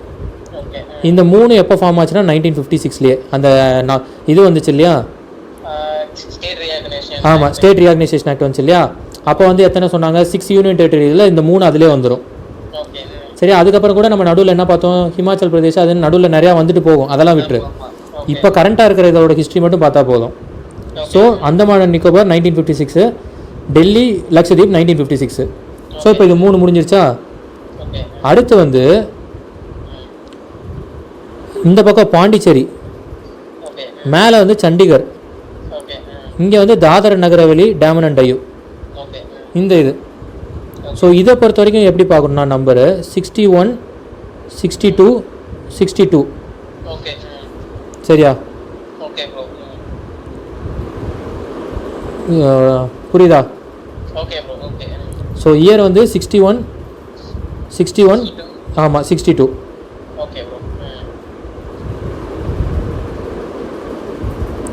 அடுத்து மேலே சண்டிகர் பார்த்தோம் இல்லையா, அது வந்து 66. இவ்வளோதான். ஸோ ஃபஸ்ட்டு ஒரு ட்ரையாங்கிள். அடுத்து வந்து இங்கே 61, 62, 62. இப்போ நம்ம அங்கே என்ன பார்த்தோம்? தாதர் அண்ட் நகரவெளி 10th அமெண்ட்மெண்ட்டு, இங்கே டாமன் அண்ட் டையூ 12th, புதுச்சேரி வந்து 14th அமெண்ட்மெண்ட்டு. ஸோ இப்படி ஞாபகம் வச்சுக்கணும். மேப்பாக பார்த்துட்டோன்னா நம்ம ஈஸியாக ஞாபகம் வச்சுக்கலாம். இப்போது இன்னொன்று நம்ம என்ன பார்க்கணும் அப்படின்னா, இதில் வந்து இப்போது ஒரு சில இதை என்ன நம்ம ஆல்ரெடி பார்த்தோம் இல்லையா, லியூட்னன்ட் கவர்னர். அதே மாதிரி நம்ம இதில் வந்து கவர்னர் தான் சொல்லுவோம். யூனியன் டெரிட்டரியில் இருக்கக்கூடிய கவர்னர் பேர் லியூட்னன்ட் கவர்னர்னு சொல்லுவாங்க. அதே மாதிரி அட்மினிஸ்ட்ரேட்டர்ஸ் இருக்காங்களே, டைரக்ட் ஐபிஎஸ் ஆஃபீஸர்ஸு. ஸோ அது தனி, இது தனி. இப்போ எதுக்கெல்லாம் வந்து இது கொஸ்டின் கேட்பாங்க, இப்போ எதெல்லாம் வந்து லியூட்னன்ட் கவர்னர் இருக்காங்க அப்படின்னு சொல்லி கேட்கலாம். அப்படி கேட்குறது எதுனா, அப்படி கேட்கும்போது என்ன பண்ணிடணும், இந்த மேப்பையே நீ அப்படியே டெல்லியிலேருந்து அப்படியே பாண்டிச்சேரி, அந்தமான் அண்ட் நிக்கோபார், இதெல்லாம் நீ தனியாக எடுத்துகிட்டு போயிடணும். புரியுதா?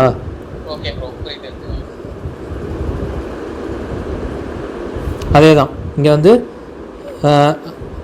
என்ன சொன்னோம், அந்த அந்தமான் அண்ட் நிக்கோபார், அதே மாதிரி டெல்லி, அடுத்து பாண்டிச்சேரி, இதெல்லாம் வந்து லெஃப்டினன்ட் கவர்னர். மீதி இருக்குது இல்லையா, சண்டிகர் இந்த பக்கம் அப்படியே ஒரு ரைட்டில் ஒரு ஹாஃபு, லெஃப்ட்டில் ஒரு ஹாஃபு, இந்த பக்கம் போகிறதுனா இது எல்லாமே லெஃப்ட், இது வந்து அட்மினிஸ்ட்ரேட்டர்ஸு. இதில் ஏதாவது டவுட் இருக்கா? இப்போது இன்னொரு கொஸ்டின் எப்படி இருக்குன்னா, இது சொல்கிறேன். இப்போது என்னென்னா, இப்போ வந்து நம்ம 7 பார்த்துட்டோம்.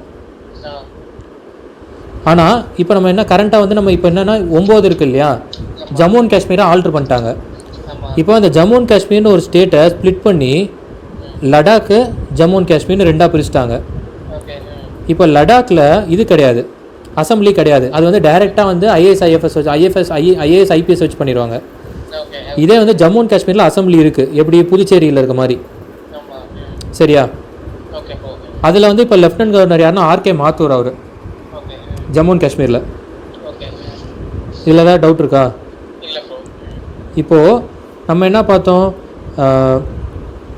கீழே பார்த்தோம் இல்லையா அந்தமான் அண்ட் நிக்கோபார். இப்போ தமிழ்நாட்டுக்கு வந்து எப்படி இல்லை, லெஃப்டினன்ட் கவர்னர் இருக்க மாட்டாங்க. இது இவங்க தான் இருப்பாங்க. அதாவது அசம்பிளி எங்கே இருக்கோ அங்கே தான் லெஃப்டினன்ட் கவர்னர்ஸ் இருப்பாங்க. இல்லாத இதில் வந்து ஆஃபீஸர்ஸை தான் அப்பாயின்ட் பண்ணுவாங்க, அசம்பிளி இல்லாத இடத்துல. அதே மாதிரி இப்போ தமிழ்நாட்டுக்கு வந்து சென்னையில் இருக்குல்ல ஹைகோர்ட்டு, அப்போ அந்தமானில் இருக்கிறது எங்கே போகும் அப்படின்னா வெஸ்ட் பெங்கால் போயிடும். இப்போ லக்ஷதீப் இருக்கு இல்லையா லெஃப்ட்டில், இந்த சைடு வெஸ்டர்ன் சைடு, அது வந்து பார்த்தீங்கன்னா கேரளாவுக்கு போயிடும். புதுச்சேரி எங்கே இருக்குது, இங்கே இருக்கு இல்லையா, அது தமிழ்நாட்டுக்கு வந்துடும். அதே மாதிரி சண்டிகர் வந்து பஞ்சாப் அண்ட் ஹரியானாக்கு போயிடும். பஞ்சாப் அண்ட் ஹரியானாக்கு காமன் ஹைகோர்ட் தான். புரியுதா? அதே மாதிரி இந்த டேமன் அண்ட் தாதர் நகர் ஹவேலிலாம் இருக்கு இல்லையா, அது வந்து பாம்பே கோர்ட்டுக்கு போயிடும். புரியுதா? ஸோ இதுதான் வந்து இது. இப்போது இன்னொன்று மெயினாக என்ன, ஆமாம் டெல்லியிலே தனியாக இருக்குது ஹைகோர்ட்டு. சரியா? இப்போது முக்கியமாக என்னென்னா, இப்போ நம்ம ஜம்மு அண்ட் காஷ்மீர் பார்த்துட்டோம். ஆனால் ஜம்மு அண்ட் காஷ்மீர் வந்து எப்போ ஃபார்ம் பண்ணாங்கன்ற கொஸ்டின் கேட்பாங்க. இதுதான் இப்போ கரண்ட் அஃபேரில் இருக்கிறது. அப்போ எப்போ அனௌன்ஸ் பண்ணுறாங்க, 5th ஆகஸ்ட்டில் 5th ஆகஸ்ட்டில் ஃபார்ம் பண்ணுறாங்க. அனௌன்ஸ் பண்ணுறாங்க. 31st அக்டோபரில் கேம் இன்டு ஃபோர்ஸ். இப்போ தான் இந்த celebration year first anniversary celebrate பண்ணியிருக்காங்க இதுக்கு. இந்த ஆகஸ்ட் 5 வந்து அமித்ஷா வந்து அங்கெல்லாம் போய் சென்ட்ரல் கவர்மெண்ட்டில் இது பண்ணி ஃபஸ்ட்டு இது வந்து அனௌன்ஸ் பண்ணியிருக்காங்க. சரியா? ஸோ இப்போ வந்து 2ஆக பிரிஞ்சிச்சுன்னு சொல்லியாச்சு, Jammu and Kashmir with assembly, Ladakh முடிஞ்சு போச்சா? ஸோ இதான் வந்து இப்போ எத்தனை ஸ்டேட் இருக்குது, 28 ஸ்டேட்டு, 9 யூனியன் டெரிட்டரி இருக்குது. இதுதான் ஆஸ் ஆஃப் நவ் இப்போ கரண்ட் இது. இப்போ இதில் எதுவும் டவுட் இல்லைல்ல? இப்போ அடுத்து டெல்லி இருக்கு இல்லையா, நார்மலாக வந்து லெஃப்டினன்ட் கவர்னர்ஸ்லாம் அப்பாயின்ட் பண்ணுறது யார் அப்படின்னா பிரசிடென்ட் தான். அதே மாதிரி அந்தந்த ஸ்டேட்டில் இருக்கக்கூடிய சீஃப் மினிஸ்டர் யார் அப்பாயின்ட் பண்ணுவா, கவர்னர். இப்போ தமிழ்நாட்டில் இருக்கிறது யார் அப்பாயின்ட் பண்ணுவா, இவங்க. அதே மாதிரி பாண்டிச்சேரியில் இருக்கிறது யார் அப்பாயின்ட் பண்ணுவான்னா கவர்னர். இப்போ யார் அங்கே பாண்டிச்சேரினா Kiran Bedi, IPS, former IPS officer. சரியா? அப்போது பட் ஆனால் டெல்லியில் இருக்கு இல்லையா, அது வந்து கேபிட்டலில் அங்கே இருக்கிற சிஎம் வந்து will be appointed by the president based on the recommendation of governor. அந்த மெஜாரிட்டி ஃபார்ம் பண்ணோன்னே என்ன ஆயிடும், அந்த இதில் பார்த்தோன்னே கவர்னர் வந்து அந்த லெஃப்டினன்ட் கவர்னர் என்ன பண்ணிடுவார், பிரசிடென்ட்டுக்கு வந்து சொல்லிடுவார், இவர் வந்து அப்பாயிண்ட் பண்ணிடுங்க, இவங்க வந்து ரெக்கமெண்ட் பண்ணிடுவார். ஸோ பிரசிடென்ட்டு தான் வந்து அப்பாயிண்ட் பண்ணுவார். இப்போ யார் சிஎம், அரவிந்த் கெஜ்ரிவால். சரியா? எதுவும் டவுட் இருக்கா? ஸோ இதுதான் வந்து இது. அதே மாதிரி மெட்ராஸ் எப்போ ஃபார்ம் பண்ணணும்னு பார்த்தாச்சு, 1996. அதே மாதிரி 1996 சென்னை. 1969 தான் ஸ்டேட்டோட நேம் வந்து ரீநேம் ஆகுது தமிழ்நாடுன்ட்டு. புரியுதா? ஸோ இப்போ இந்த கீழே வந்து ஹைகோர்ட்டுன்னு எழுதிருக்கு பார்த்தியா, ஆல்ட்ரேஷன் ஆஃப் நேம்ஸ்ன்றதெல்லாம், இதெல்லாம் வந்து நம்ம அந்த டைமில் பார்த்துக்கலாம். ஜுடிஷியரியில் ஹைகோர்ட் அண்ட் சுப்ரீம் கோர்ட்லாம் படிக்கும்போது பார்த்துக்கலாம். புரியுதா? இதில் ஏதாவது டவுட் இருக்கா? இவ்வளோ தான் வந்து யூனியன் அண்ட் ஸ்டேட் டெரிட்டரி, இதெல்லாம் இதுதான் மெயினாக கொஸ்டின். எங்கே கேட்பானா இப்போ கரண்ட்டாக என்ன இருக்குன்னு கேட்கலாம், ஏன்னா இப்போ இதெல்லாம் ரீசெண்ட் சேஞ்சஸ். ஸோ அதனால் வந்து இந்த எத்தனை இருக்குன்னு கேட்கலாம், இல்லைனா ஜம்மு அண்ட் காஷ்மீர் அதை பற்றின ஸ்டேட்டஸ் பற்றி கேட்கலாம், இல்லை யார் கவர்னர்னு கேட்கலாம். சரி, அப்புறம் கமிஷன்ஸ் பற்றி கேட்பாங்க மெயினாக, என்னென்ன கமிஷன்ஸ் அப்பாயிண்ட் பண்ணாங்க. இது பொட்டி ஸ்ரீராமுலு. அதே மாதிரி சுவாமி சீதாராமுங்கிற ஒரு முக்கியமான பர்சன் தான். இது வரைக்கும் கொஸ்டின்ஸ் அவ்வளோக்கா அதை பற்றி கேட்கல, பட் தெரிஞ்சு வச்சுக்கோ, ஒரு ஹிஸ்ட்ரி தெரிஞ்சுக்கோ, அவ்வளோதான். அது ஒரு ஸ்டோரி மாதிரி படிச்சுட்டோம் அப்படின்னா நமக்கு கொஞ்சம் ஈஸியாக இருக்கும் ஞாபகம் வச்சுக்கிறதுக்கு. எங்கேயாவது டக்குன்னு ஆப்ஷன் பார்க்கும்போது நமக்கு தெரியும் இந்த பேர் எங்கேயோ பார்த்தோமே அப்படின்னு சொல்லி டக்குன்னு போட்டுடலாம். பட் பொட்டி ஸ்ரீராமுலும் ரொம்ப இம்பார்ட்டன்ட். ஏன்னா அவர் ஹங்கர் ஸ்ட்ரைக் இருந்து ரொம்ப ரிக்ரெஸ் ஆயிரும். அது இறந்ததுக்கப்புறம் ரொம்ப வயலன்ஸ் ரொம்ப அதிகமாக அதுக்கப்புறம் தான் ஸ்ப்ளிட் பண்ணியிருப்பாங்க. ஸோ அதில் ரொம்ப இம்பார்ட்டன்ட் ஃபஜல் அலி கமிஷனு. சரி, அப்புறம் ஆர்டிகல்ஸ் முக்கியமாக படிச்சுக்கணும். 1 2 3 4 ஆர்டிகல் என்ன, பார்ட் 1. அப்புறம் எந்த ஸ்டேட்டு எந்த வருஷம் ஃபார்ம் பண்ணாங்க, எத்தனாவது ஸ்டேட்டு, அதை படிச்சுட்டோன்னா அவ்வளோதான். இதில் வந்து ஒன்றும் பெருசாக எதுவும் கிடையாது வேறு. புரியுதா? எதுவும் வேறு எதுவும் டவுட் இருக்கா அதில்? சரி பாரு, படிச்சுட்டு நாளைக்கு எது டவுட்னா சொல்லு. நாளைக்கு நம்ம சிட்டிசன்ஷிப் பார்க்கலாம். சரியா?